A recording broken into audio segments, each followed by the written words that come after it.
They say that when you lose one of your senses, the others become hyper-aware. They sharpen until they're almost painful. When the power cut out on the 42nd floor of the Vane Plaza, the world didn't just go dark. It went silent. The hum of the industrial air conditioning died. The distant chatter of the $1,000 plate gala downstairs vanished. In that sudden, heavy vacuum I could hear my own heart. It sounded like a drum in a cathedral. Thump thump. Thump thump. I was standing in the service hallway, holding a silver tray of empty champagne flutes. I was a ghost in a uniform. Black vest, white shirt, hair pinned back so tightly it pulled at my temples.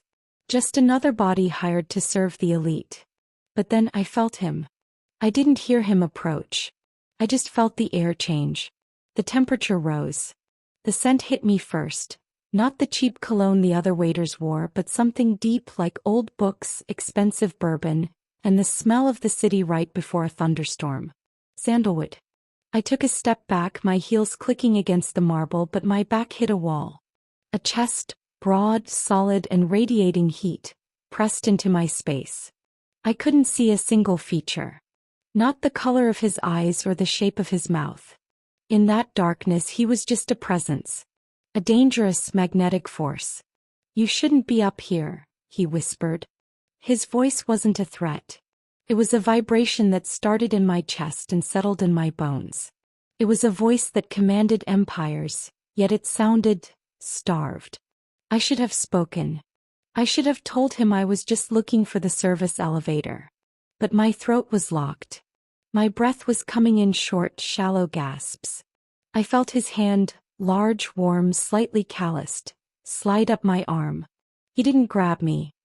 He trailed his fingers over the fabric of my sleeve like he was memorizing the texture of my existence. "I've been looking for you," he murmured against my hair. I froze. Looking for me? I was a nobody. I was Maya, the girl who lived in a studio apartment with a radiator that hissed and a bank account that always hovered near zero. But in the dark, I wasn't that girl. He leaned closer. I could feel the heat of his skin inches from mine. My heart was screaming at me to run, but my body felt heavy, anchored to the floor by an invisible thread. I felt his other hand find the wall behind my head, boxing me in. He was so close I could feel the rhythm of his breathing, matching mine, steadying me. And then he kissed me. It wasn't the kind of kiss you see in movies. It wasn't polite. It was an obsession made physical. It was the kiss of a man who had been wandering a desert and had finally found water. It was desperate and demanding, tasting of dark chocolate and secrets. I reached out, my fingers trembling, and found the lapels of his jacket. The fabric was soft. Cashmere maybe. I pulled him closer. I know it sounds crazy. How do you fall into a stranger? But it felt like I'd known this touch in a different life. It felt like coming home to a house I'd never lived in. I forgot about my debt. I forgot about my sister's medical bills. I forgot about the tray of glass I'd dropped, which lay shattered somewhere near our feet. There was only this. The taste of him, the pressure of his body against mine, and the terrifying realization that I never wanted the lights to come back on. But the universe is rarely that kind. A low hum started deep in the walls. The emergency generators were coughing to life. I tried to pull away, a sudden surge of reality hitting me. What was I doing? But he held me for a second longer, his forehead resting against mine. "Don't run this time, Maya," he whispered. My blood turned to liquid nitrogen. Maya. He knew my name.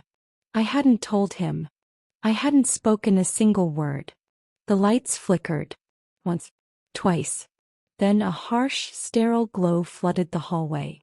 I blinked, my eyes stinging. I looked up and the breath left my lungs. Standing before me wasn't just a stranger. It was Julian Vane. The man whose face was on every financial magazine in the country. The ghost of Wall Street. The billionaire who had built this very tower. He was wearing a tuxedo that probably cost more than my college tuition. His hair was dark, slightly mussed from my fingers, and his eyes, they weren't the cold, calculating blue-eyed seen in photos. They were burning. He was looking at me with an intensity that made me feel naked. It wasn't a look of surprise. It was a look of possession. You. I managed to choke out. Me, he said, his voice dropping an octave.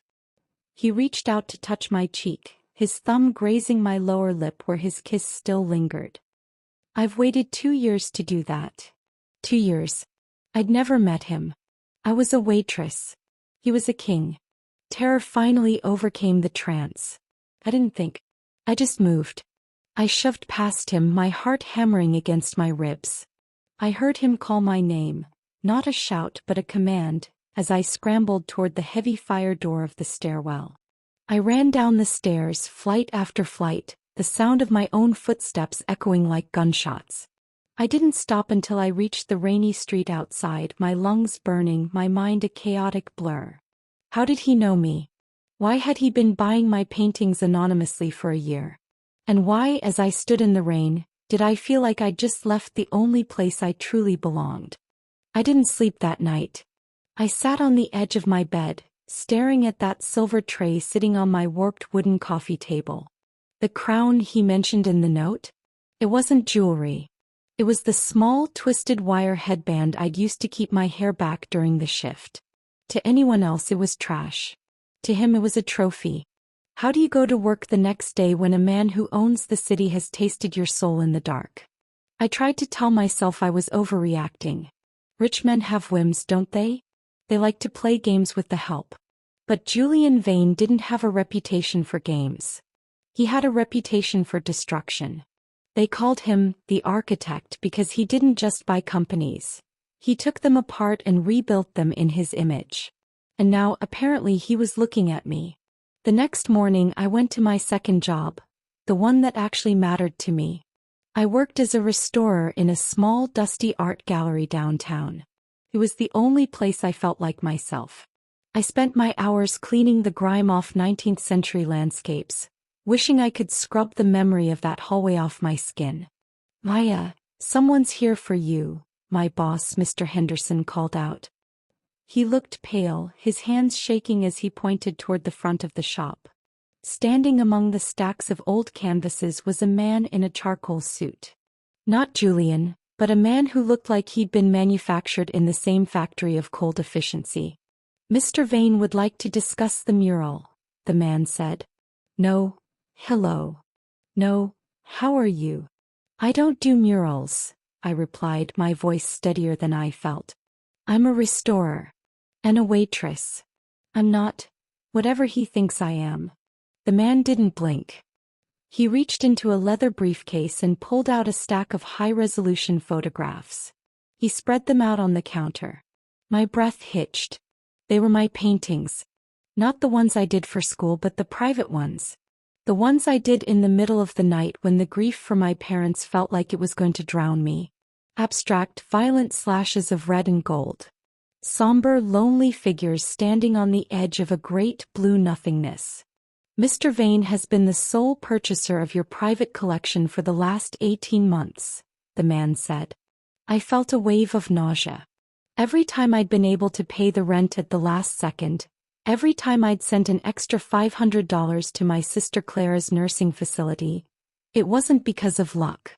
It wasn't because the art world had discovered me. It was him. He had been feeding me, keeping me alive, supporting my life from the shadows like a puppet master. Why? I whispered. He's waiting for you at the headquarters, Maya. The car is outside. Vane corporate headquarters was a monolith of glass and steel that seemed to pierce the very clouds. As I walked through the lobby, the security guards didn't ask for my ID. They just bowed their heads. The elevator ride to the 60th floor felt like ascending to another planet. When the doors opened, I wasn't in an office. I was in a gallery. My gallery. Dozens of my paintings were hung with professional lighting, spaced perfectly. He had created a museum for a girl who lived in a basement. They're better in this light, a voice said. Julian was standing at the far end of the room, looking out the floor-to-ceiling windows. He wasn't wearing the tuxedo tonight. He had his sleeves rolled up, a glass of amber liquid in his hand. He looked tired. He looked human. You've been stalking me, I said, my voice echoing off the glass. For 2 years. But I'm nothing to you. He turned slowly. The intensity in his eyes hadn't faded. It had sharpened. He walked toward me, and despite every instinct I had to run, I stayed still. He stopped just inches away, the scent of sandalwood wrapping around me again. You think you're nothing? He asked, his voice a low growl. 2 years ago I was at the hospital. I was there to sign the papers to tear down that old factory in the industrial district. I saw a girl in the waiting room. She was covered in soot, her hands were burned, and she was holding a younger girl's hand so tightly her knuckles were white. My heart stopped. The night of the fire. You didn't cry, Julian continued, his hand reaching out to hover near my waist, not touching but making me feel the heat. You just stared at the wall with those eyes. Eyes that looked like they'd seen the end of the world and decided to survive it anyway. I didn't know your name. I just knew I couldn't let those eyes go dark. I felt a tear slip down my cheek. So you bought my paintings? You manipulated my life? You made me feel like I was finally succeeding on my own, but it was just you? It was just charity. It wasn't charity, Maya. It was an investment in the only thing that felt real in this city. He stepped closer, his breath hitching. And that night in the hallway, that wasn't planned. The power went out, and for the first time in my life I wasn't a billionaire and you weren't a waitress. We were just two people in the dark. And I finally got to find out if you tasted as much like fire as you look. He reached out and tucked a stray hair behind my ear. His touch was electric. I have a contract for you, he said softly. Live here. Paint the mural for the new wing. 6 months. I'll pay off every cent of your sister's medical debt. You'll never have to carry a tray again. And if I say no? Julian leaned down, his lips inches from mine, mirroring that forbidden moment in the hallway. You won't say no. Because you're just as obsessed with me as I am with you. You just haven't admitted it yet. They say you can get used to anything. I used to think that meant getting used to the cold or the hunger of a long shift. I never realized you could get used to gold. Moving into Julian's estate wasn't like moving into a house. It was like being swallowed by a kingdom. The Vane estate sat on a cliff overlooking the ocean, a fortress of white stone and glass. My studio was a room 3 times the size of my old apartment, with north-facing windows that captured the light like a prayer. For the first week I didn't see him. He was a shadow in his own home. I would wake up to find fresh lilies in my room, my favorite though I'd never told him, and a breakfast spread that could feed a family. My sister Clara was moved to a private wing of the best hospital in the state. The bills settled with a single stroke of Julian's pen. I should have been happy. I should have been painting. But every time I dipped my brush into the pigment I felt like I was painting with his blood. I was a bird in a cage and the bars were made of his generosity. I finally saw him on a Tuesday. It was raining, the kind of heavy gray downpour that reminded me of the night we met. I was in the library trying to find a book on Renaissance frescoes, when the door creaked open. Julian looked different. He wasn't the polished titan from the gala. He wore a simple black sweater, his hair messy, his eyes shadowed with exhaustion. He didn't say a word. He just walked over to the fireplace and started a fire. You're avoiding me, Maya, he said, his back to me. I'm working, I replied, though my canvas was blank. Isn't that what the contract is for? He turned then, and the firelight caught the sharp angles of his face. He looked lonely. It was a look I recognized in the mirror every morning for years. The contract was an excuse to get you behind these walls. We both know that. He walked toward me, his footsteps silent on the Persian rug. The air between us grew thick, the way it does right before lightning strikes. He stopped so close I could feel the cold dampness of the rain still clinging to his sweater. Do you hate me? He asked. I hate that you knew me before I knew myself, I whispered. I hate that I'm a project to you. A broken thing you want to fix. His hand came up, his fingers grazing my jawline. I should have flinched. I should have walked away. But my heart was doing that frantic dance again. I don't want to fix you, Maya. I want to be the one who finally sees you. Everyone else looks at your tragedy. I look at your fire. He leaned in, his lips hovering just a hair's breadth from mine. I could smell the rain in the sandalwood. Tell me to stop, he breathed. Tell me you don't want this and I'll never touch you again. I couldn't say it. The truth was I was starving for him. I reached up, my hands trembling as I curled them into his sweater and pulled him down. This kiss wasn't like the one in the dark hallway. It wasn't a shock. It was a slow, deep burn. It was a confession. For a moment I let myself believe the fairy tale. We spent the next few days in a bubble. He would sit in my studio while I worked, reading documents but mostly watching me. He taught me how to taste wine, how to see the architecture in a storm, how it felt to be protected. But a cage is still a cage no matter how much you love the jailer. The crack started when I found the door to the West Wing locked. Julian had told me the whole house was mine, but that one door remained cold and shut. Then came the gala, not a service shift this time but as his guest. He bought me a dress the color of midnight, dripping in sapphires. You're not a ghost tonight, he whispered as we entered the ballroom. But as we danced I saw him. A man with sharp, fox-like eyes watching us from the bar. Marcus Thorne. Julian's rival. When Julian went to speak to some investors, Marcus cornered me by the terrace. You look beautiful, Maya, Marcus said, his voice like silk over a blade. Almost like you belong here. Does he tell you how much he loves you? That's none of your business, I snapped. Marcus laughed, a cold, hollow sound. He doesn't love you, darling. He's terrified of you. He's keeping you here because as long as you're under his roof, you're not asking the right questions. What questions? Marcus leaned in, his eyes gleaming with malice. Ask him about the vain industrial safety reports from 10 years ago. Ask him why your father's signatures were forged on the documents that said the factory was safe when it was a tinderbox. Julian didn't find you at the hospital, Maya. He followed the trail of the fire he helped light. My world tilted. The sapphire dress suddenly felt like lead. I looked across the room at Julian.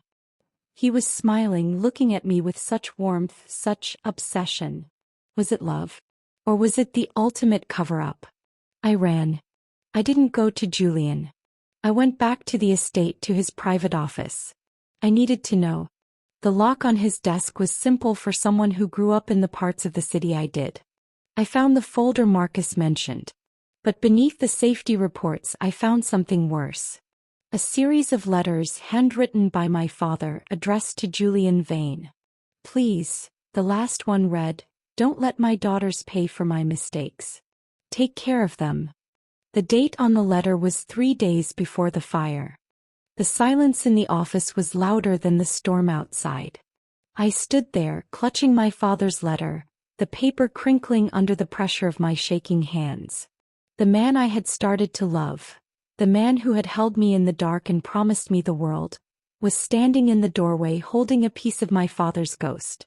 You knew, I whispered. My voice sounded like it belonged to someone else. You didn't find me by accident. You didn't fall for a girl in a hospital waiting room. You were waiting for us to burn so you could play the hero. Julian took a step into the room. The light from the desk lamp hit his face, revealing a hollow look in his eyes I'd never seen before. He looked like a man standing on the edge of a scaffold.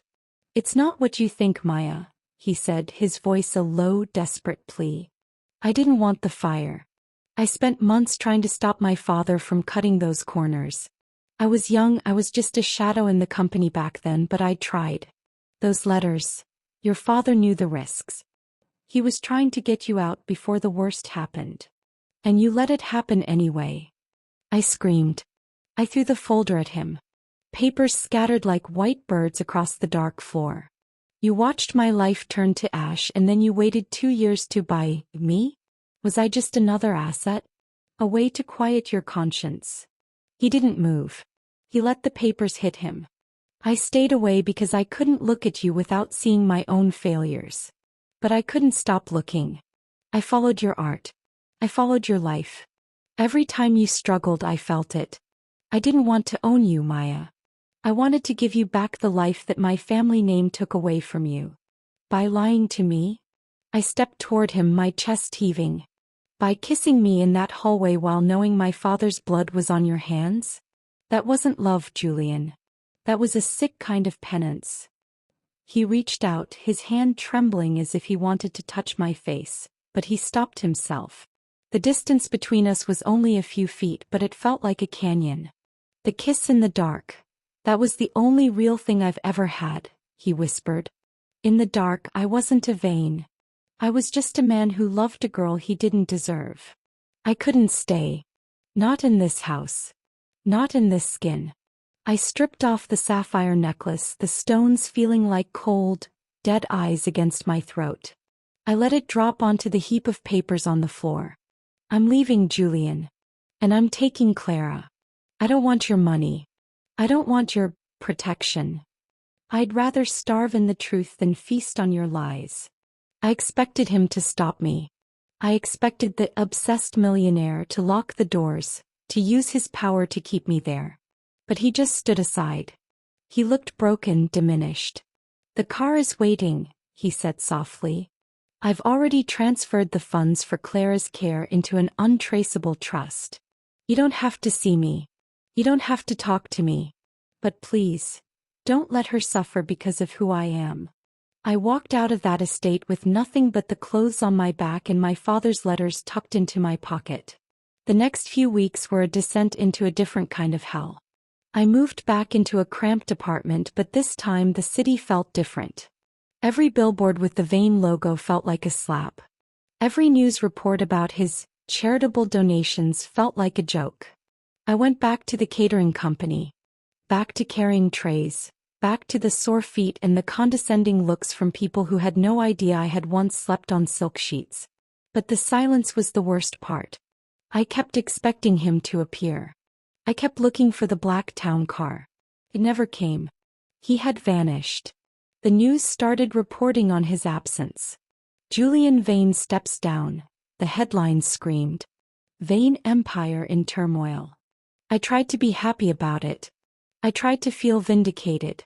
But then I received a package. It wasn't from Julian. It was from Marcus Thorne. Inside was a thumb drive and a single note.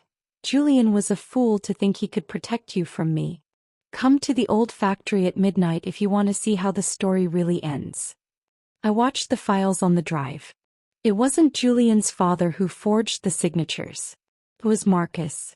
He had been the one pushing the safety violations, using Julian's father as a front. And Julian had been spending the last 2 years buying up the evidence, destroying his own reputation just to keep the Thorne family from coming after me and Clara, to silence the remaining witnesses. He wasn't my father's killer. He was his last line of defense.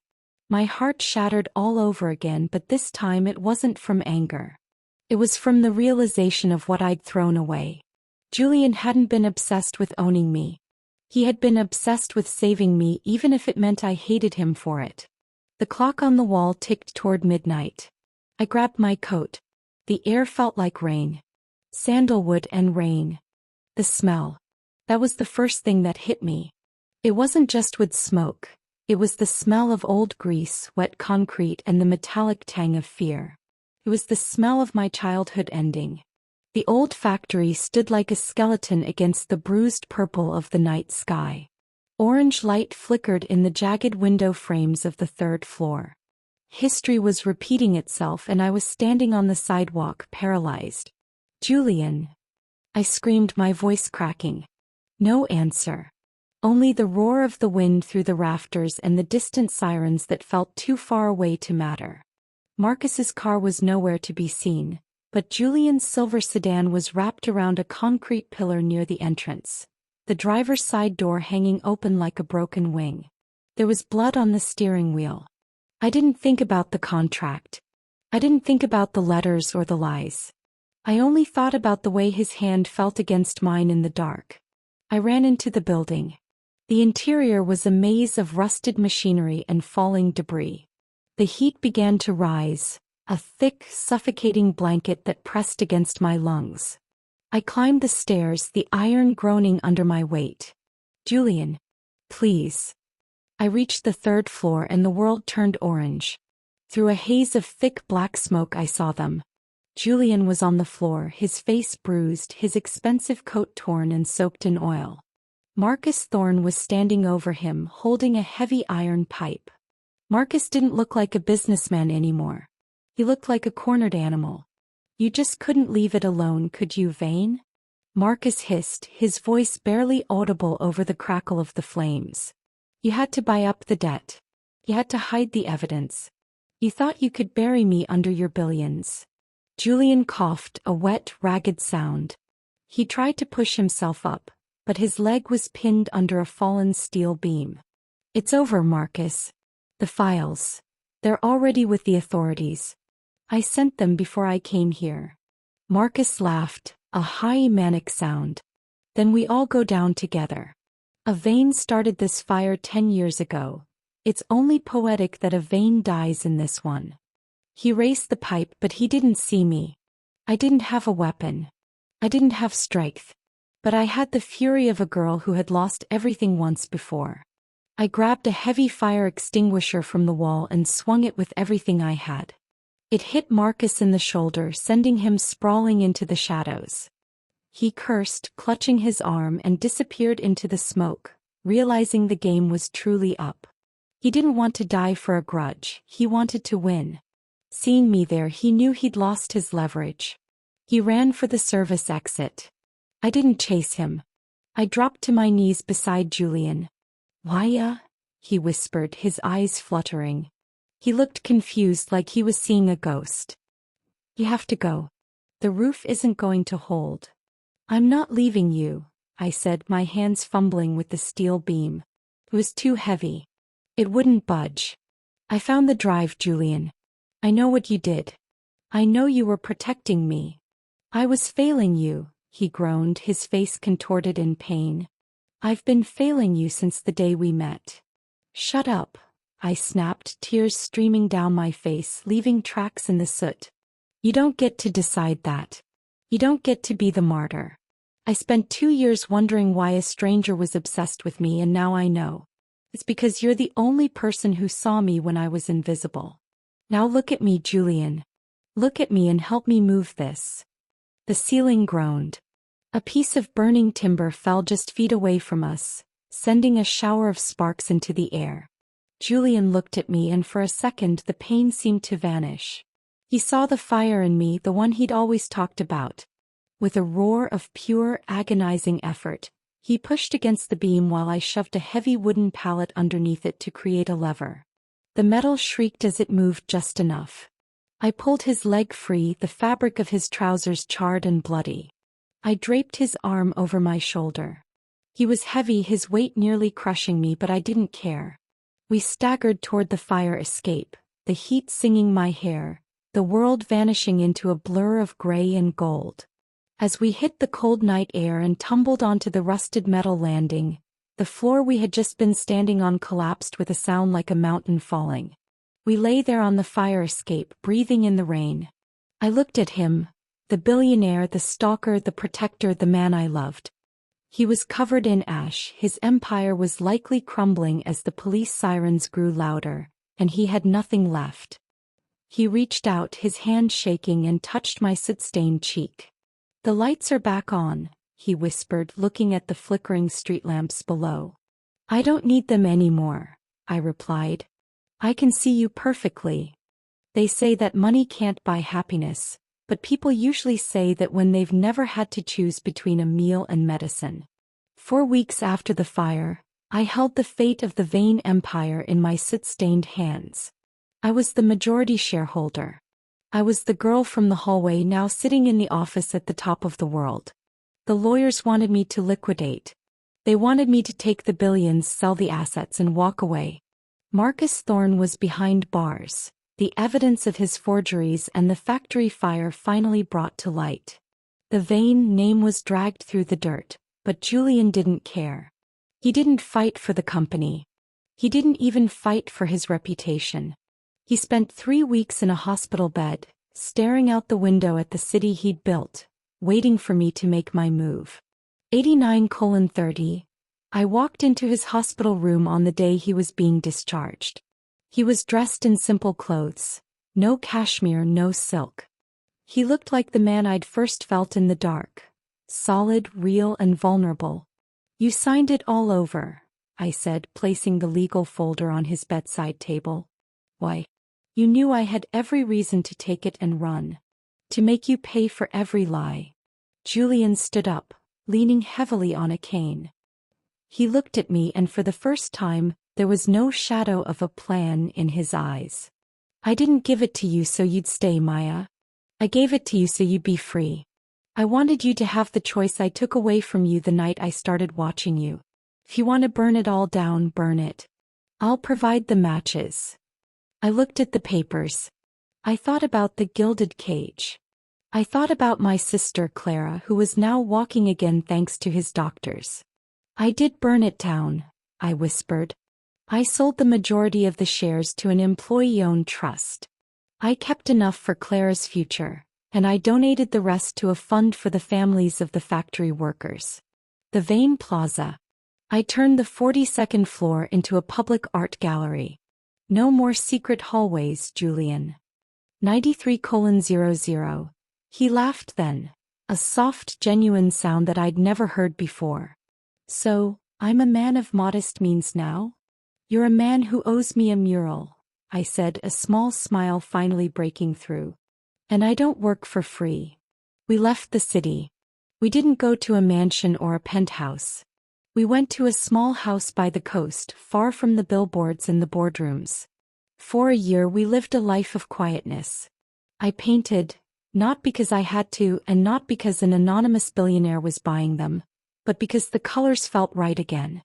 Julian worked with the local boat builders, his hands becoming calloused and his eyes losing that haunted, hollow stare. We never talked about the obsession anymore. We didn't have to. It had transformed into something else, something steadier, something that didn't need the dark to survive. 96:00. Final scene, the mirror. Tonight a storm is rolling in off the Atlantic. The wind is howling against the cedar shingles of our cottage, and just like that night at the Vane Plaza, the power flickers and dies.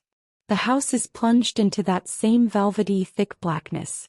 I'm standing in the kitchen, a candle in my hand, but I don't light it.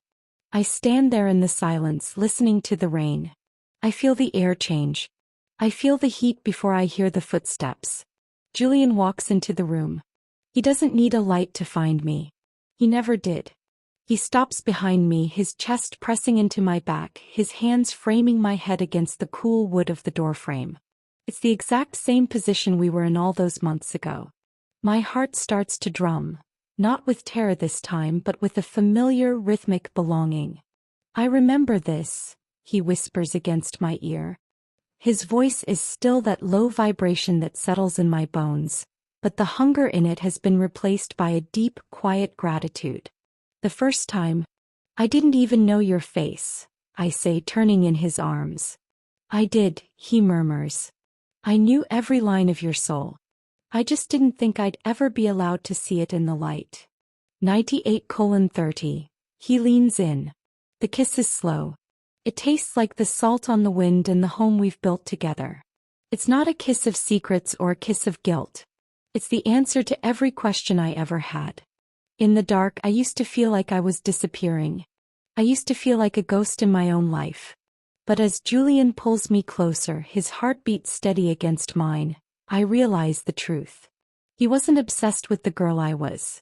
He was obsessed with the woman I was meant to be. The backup lights in the hallway hum to life, just a small battery-powered lamp we keep for emergencies. The dim, warm glow fills the room. I pull back just an inch, looking into those blue eyes. They aren't cold anymore. They're full of the light we made together. "The power's back on," I whisper. Julian smiles, brushing a stray lock of hair from my forehead. The same gesture he's done 1,000 times and the only one I'll ever need. "Let it stay on," he says. "I have nothing left to hide." I was a waitress who got lost in the dark with a stranger. He was a millionaire who lived in a tower built of secrets. But in the end, we weren't our titles or our bank accounts.